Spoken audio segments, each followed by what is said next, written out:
Okay, our final talk will be given by Claire Mulvenna. Claire joined us in August, September of this year from the University of Chester. Claire is currently studying for her PhD and will present on introducing performance analysis to English Academy football and specifically looking at a coach's half-time team talks.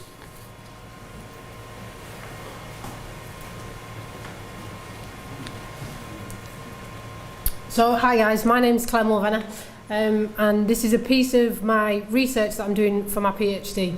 So just to start off with, kind of the holy grail, if you think, as a researcher and looking at performance analysis, what I want to be able to do is I want to be able to prove that performance analysis feedback can directly impact on performance.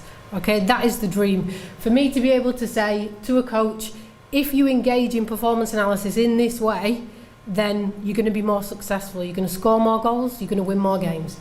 If I can do that, it leads to more moments like this, and I am absolutely buzzing, okay? I fly through my Viva, everybody's laughing. However, it's not that simple, okay? Research is great, but as we've all said today, context is everything in football, okay? I'm not going to be able to prove that by a coach engaging in performance analysis, they're going to be able to win more games. So what can I do as a researcher? Well, what I can do is I can look at the role performance analysis plays. So I can look at how coaches engage in it, I can look at how they use it, I can look at how players respond to it, and I can look at the opportunities and the challenges that there are for us to embed performance analysis within games. So that led to me coming up with this study. So what I did was I wanted to really focus on the half time. So why half time? Well, it's because it's a short period of time and we can look at the engagement between the analyst and the coach. So what I wanted to do was I wanted to look at what opportunities are there for half-time feedback, what are the challenges to introducing feedback at half-time, and I wanted to identify what it would maybe influence the coach to do if we offered them video feedback at half-time. So how did we do it? Well, last season I worked for a full season with an under-15 EPPP Academy 3 side. Why did we go for EPPP Academy Level 3? Because they had the least amount of performance analysis experience, both in terms of the coaches and in terms of the players. So there was an academy analyst that was assigned to the academy, but predominantly they worked with the older age groups. So for me, working with the under-15s, I kind of had a blank slate to introduce performance analysis with and to measure how it would change their practice. So what did I do? Well, I observed them for 6 games to see what their half-time feedback was. What was it focused on? How did they give it? There was no performance analysis at this stage. I interviewed a number of coaches, the head coach of the under-15 side, the assistant coach of the under-15 side. We introduced a performance analyst who was going to work with this under-15 side, so we spoke to them. And we also spoke to the head of the academy. And one of the reasons why we wanted to include them in the process was we really wanted it to be a kind of top to bottom representation so that it included everyone within kind of the coach development pathway. We then, through involvement of the players, the head coach, the assistant coach, the performance analyst, and the head of academy, we came up with a half-time feedback process. And what we wanted to do was we wanted to include everyone within that process. So I didn't want to say, as a PhD student, this is what you should do. I didn't want the players to just develop it on their own.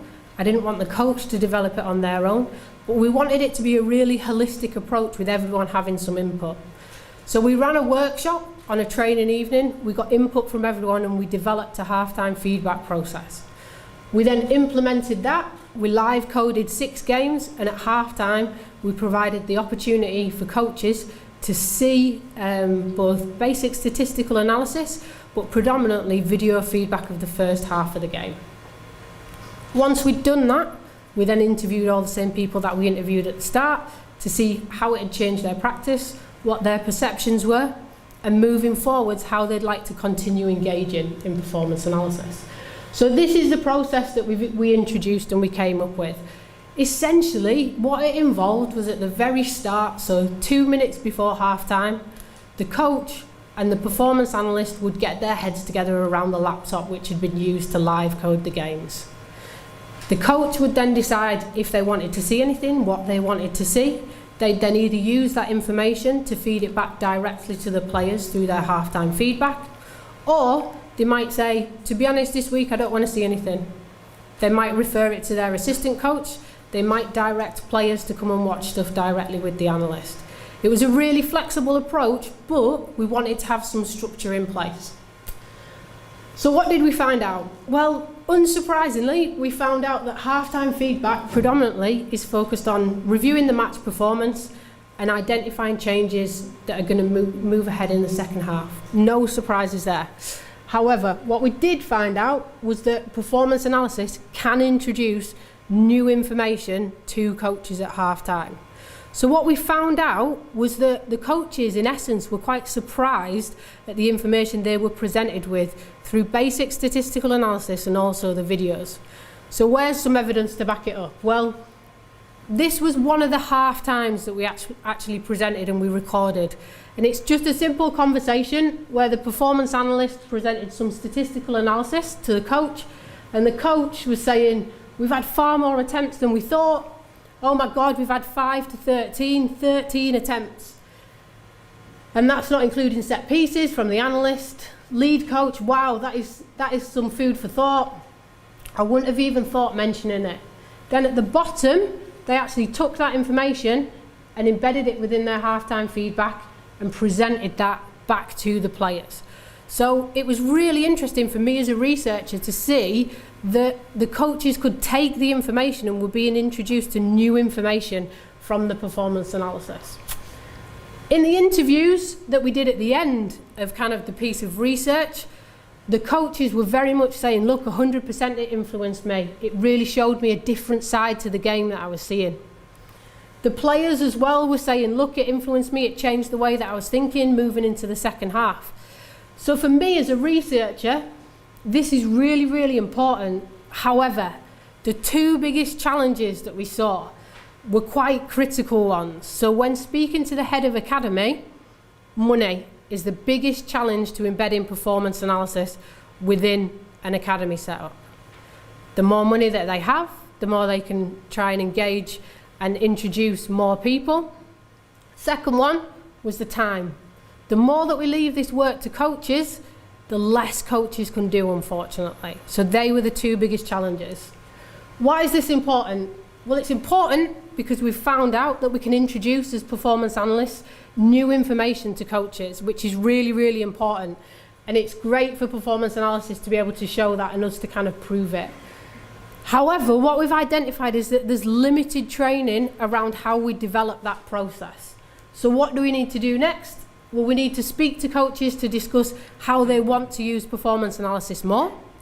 We need to identify common opportunities and challenges to coaches using performance analysis before.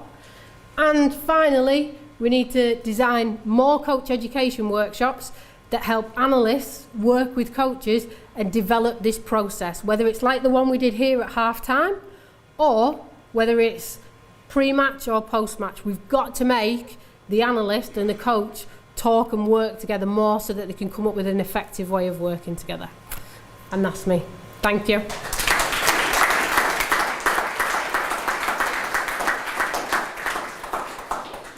Thank you, Claire. That was a great way to end, and I think you highlighted some really important assumptions that we make. One, that every football club has an analyst or even the facilities and equipment to do some performance analysis, and secondly, that coaches actually know how to then interpret and use that information. And I think we've been fortunate enough today to hear from clubs who have the resource to be able to do that, but recognising that there are also clubs out there that maybe don't have that opportunity.